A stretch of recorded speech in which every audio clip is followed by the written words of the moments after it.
السلام علیکم پیارے ویورز، کیسے ہیں آپ سب؟ امید ہے آپ کو میرا چینل پسند آ رہا ہوگا۔ میرے چینل کو لائک، سبسکرائب اینڈ شیئر ضرور کیجیے گا تاکہ زیادہ سے زیادہ لوگ اس سے مستفید ہو، اور کمنٹ باکس میں اپنی رائے سے مجھے ضرور آگاہ کیجیے گا۔ آپ کی رائے میرے لیے بڑی کارآمد ثابت ہوتی ہے۔ تو چلیے اسٹارٹ کرتے ہیں آج کا سبق۔ بسم اللہ الرحمن الرحیم۔ یمحق مٹاتا ہے، اللہ الربا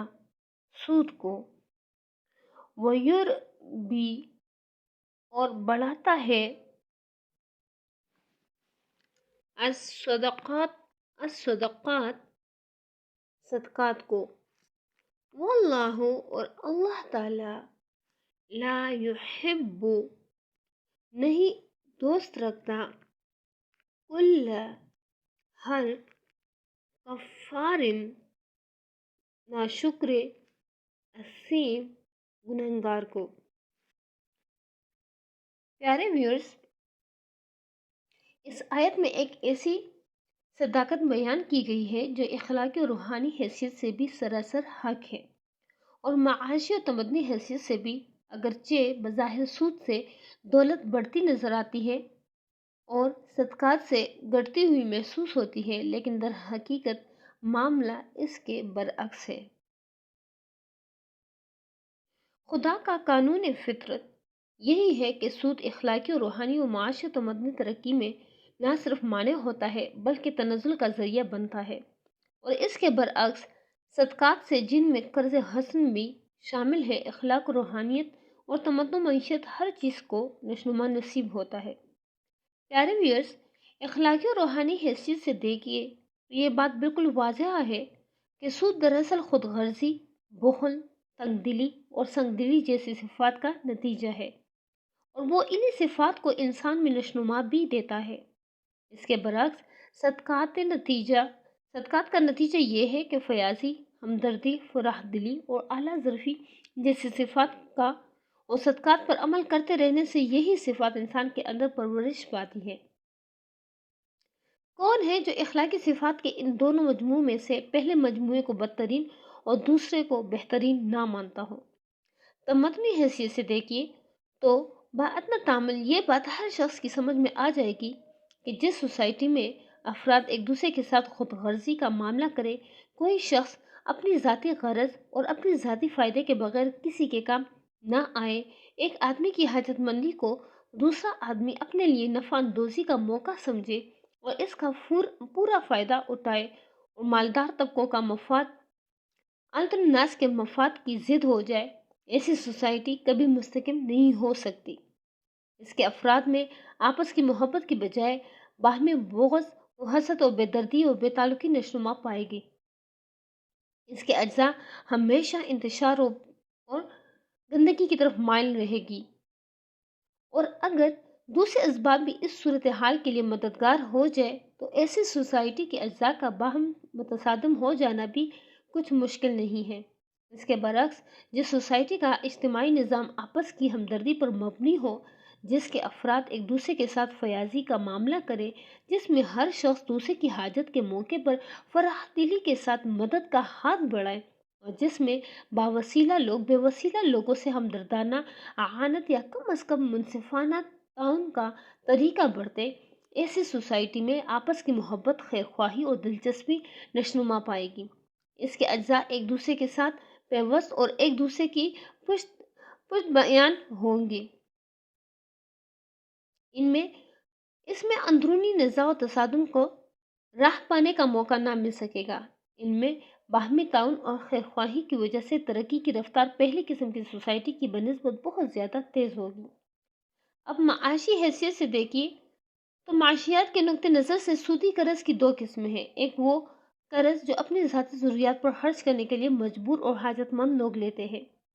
دوسرا وہ قرض جو تجارت اور صنعت و حرفت اور زراعت وغیرہ کے کاموں پر لگانے کے لیے پیشہ ور لوگ لیتے ہیں۔ ان میں سے پہلی قسم کے قرض کو تو ایک دنیا جانتی ہے کہ اس پر سود وصول کرنے کا طریقہ نہایت تباہ کن ہے۔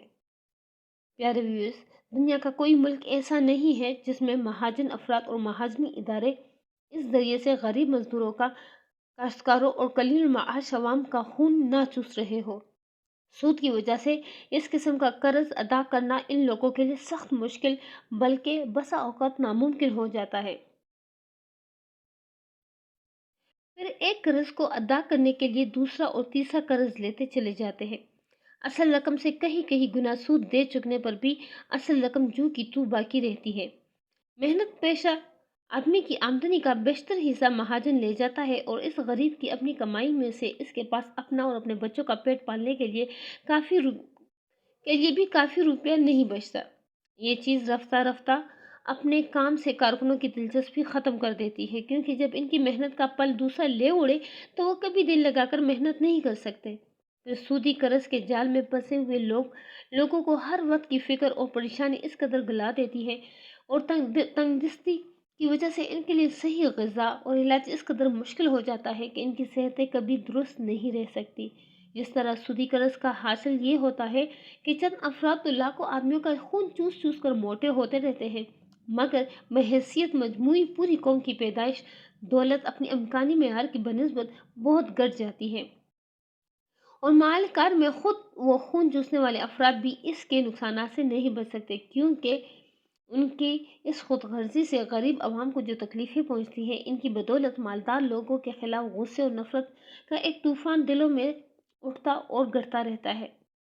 اور کسی انقلابی ہیجان کے موقع پر جب یہ آتش فشاں پڑتا ہے تو ان ظالم مالداروں کو اپنے مال کے ساتھ اپنی جان اور آبرو تک سے ہاتھ دھونا پڑ جاتا ہے۔ رہا دوسری قسم کا قرض جو کاروبار میں لگانے کے لیے لیا جاتا ہے، تو اس پر ایک مقررہ شرح سود کے عائد ہونے سے جو بے شمار نقصانات پہنچتے ہیں، ان میں سے چند نمایاں ترین یہ ہیں۔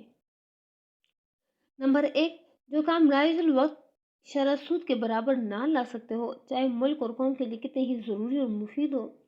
ان پر لگانے کے لیے روپیہ نہیں ملتا، اور ملک کے تمام مالی وسائل کا بہاؤ ایسے کاموں کی طرف ہو جاتا ہے جو بازار کی شرح سود کے برابر یا اس سے زیادہ نفع لا سکتے ہو،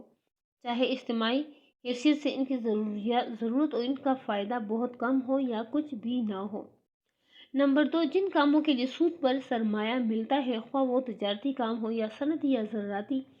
ان میں سے کوئی بھی ایسا نہیں جس میں اس امر کی ضمانت موجود ہو کہ ہمیشہ تمام حالات میں اس کا منافع ایک مقرر میعاد مثلاً 5، 6 یا 10% تک یا اس سے اوپر ہی رہے گا اور کبھی اس سے نیچے نہیں کرے گا۔ اس کی ضمانت ہونا تو درکنار کسی کاروبار میں سرے سے اسی بات کی کوئی ضمانت موجود نہیں ہے کہ اس میں ضرور منافع ہوگا، نقصان کبھی نہ ہوگا۔ لہٰذا کسی کاروبار میں ایسے سرمایہ کا لگنا جس پر سرمایہ دار کو ایک مقرر شرح کے مطابق منافع دینے کی ضمانت دی گئی ہو، نقصان اور خطرے کے پہلوؤں سے کبھی خالی نہیں ہو سکتا۔ نمبر 3، چونکہ سرمایہ دینے والا کاروبار کے نفع و نقصان میں شریک نہیں ہوتا بلکہ صرف منافع، اور وہ بھی ایک مقرر شرح منافع کی ضمانت پر روپیہ دیتا ہے، اس وجہ سے کاروبار کی بھلائی اور برائی سے اس کو کسی قسم کی دلچسپی نہیں ہوتی۔ وہ انتہائی خود غرضی کے ساتھ صرف اپنے منافع پر نگاہ رکھتا ہے، اور جب کبھی اسے ذرا سا اندیشہ لاحق ہو جاتا ہے کہ منڈی پر کساد بازاری کا حملہ ہونے والا ہے، تو وہ سب سے پہلے اپنا روپیہ کھینچنے کی فکر کرتا ہے۔ اس طرح کبھی تو محض اس کے خود غرضانہ اندیشوں ہی کی بدولت دنیا پر کساد بازاری کا واقعی حملہ ہو جاتا ہے، اور کبھی اگر دوسرے اسباب سے کساد بازاری آ گئی ہو تو سرمایہ دار کی خود غرضی اس کو بڑھا کر انتہائی تباہ حد تک پہنچا دیتی ہے۔ سود کے یہ 3 نقصانات تو ایسے صریح ہے کہ کوئی شخص جو علم معیشت سے تھوڑا سا مس بھی رکھتا ہو ان کا انکار نہیں کر سکتا۔ اس کے بعد یہ مانے بغیر کیا چارہ ہے کہ فی الواقع اللہ تعالیٰ کی قانونی فطرت کی روح سے سود معاشی دولت کو بڑھاتا نہیں بلکہ گھٹاتا ہے۔ اب ایک نظر صدقات کے معاشی اثرات اور نتائج کو بھی دیکھ لیجیے۔ اگر سوسائٹی کے خوشحال افراد کا طریقہ کار یہ ہو کہ وہ اپنی حیثیت کے مطابق پوری فرح دلی کے ساتھ اپنی اور اپنے اہل و عیال کی ضروریات خریدیں، پھر جو روپیہ ان کے پاس ان کی ضروریات سے زیادہ بچے اسے غریبوں میں بانٹ دے تاکہ وہ بھی اپنی ضروریاتیں خرید سکے، پھر اس پر بھی جو روپیہ بچ جائے اسے یا تو کاروباری لوگوں کو بلا سود قرض دے یا شرکت کے اصول پر ان کے ساتھ نفع و نقصان میں حصہ دار بن جائے۔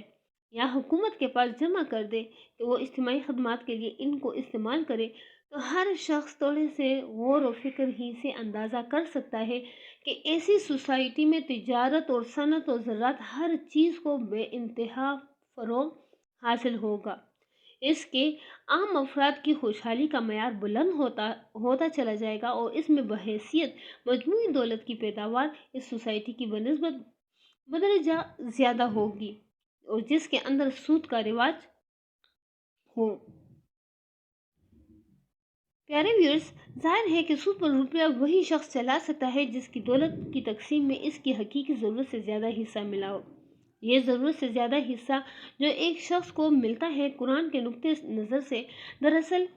اللہ کا فضل ہے، اور اللہ کے فضل کا صحیح شکر یہ ہے کہ جس طرح اللہ نے اپنے بندے پر فضل فرمایا ہے، اس طرح بندہ بھی اللہ کے دوسرے بندوں پر فضل کرے۔ اگر وہ ایسا نہیں کرتا بلکہ اس کے برعکس اللہ کے فضل کو اس غرض کے لیے استعمال کرتا ہے کہ جو بندے دولت کی تقسیم میں اپنی ضرورت سے کم حصہ پا رہے، ان کے